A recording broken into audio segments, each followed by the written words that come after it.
waxaa 21 beri ka harsan tahay sanadka 2025. qaramada midoobay durba waxay u aqoonsatay sanadka technology-ga.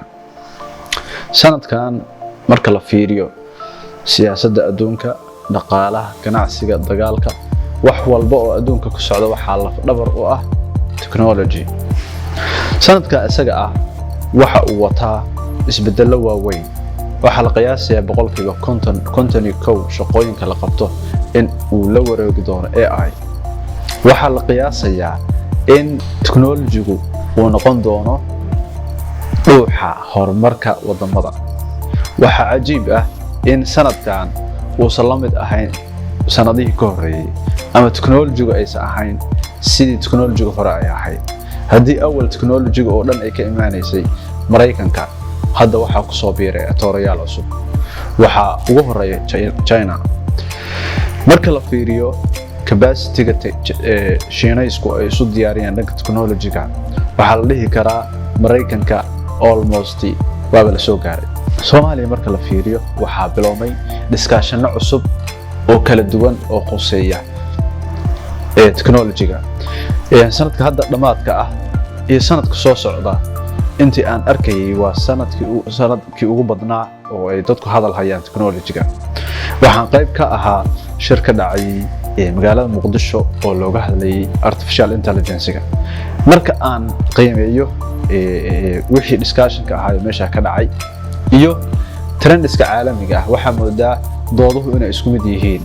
waxaana taa ay ku tusaysaa technology-ga maanta inuu yahay universal, ama xamar joog, ama gaalkacyo joog, ama boosaaso joog, ama New York joog, ama Shenzhen joog, ama Beijing joog, ama Moscow joog, ama Ankara joog, ama Tel Aviv joog, ama waxaa joogtaa Gaza joog, waa la isi soo gaaray.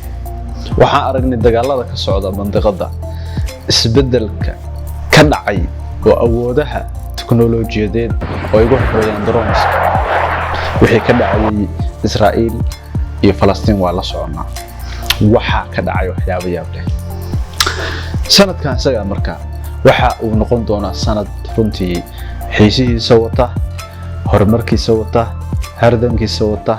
qof walbana u baahan yahay in uu u diyaar garoobo sidii uu ula jaan qaadi lahaa.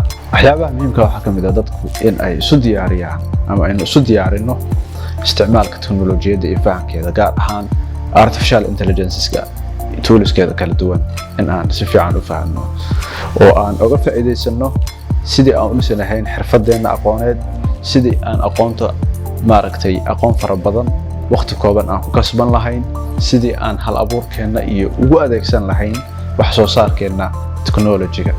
sanadkan waa sanadka technology-ga. waxaan rajaynayaa insha Allah in aan si weyn uga faa'iidaysano.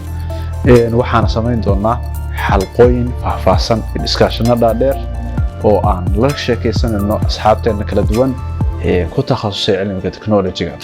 waxaan rajaynayaa inaad nala socotaan channel-kana aad subscribe siisaan, asxaabteena la wadaagtaan.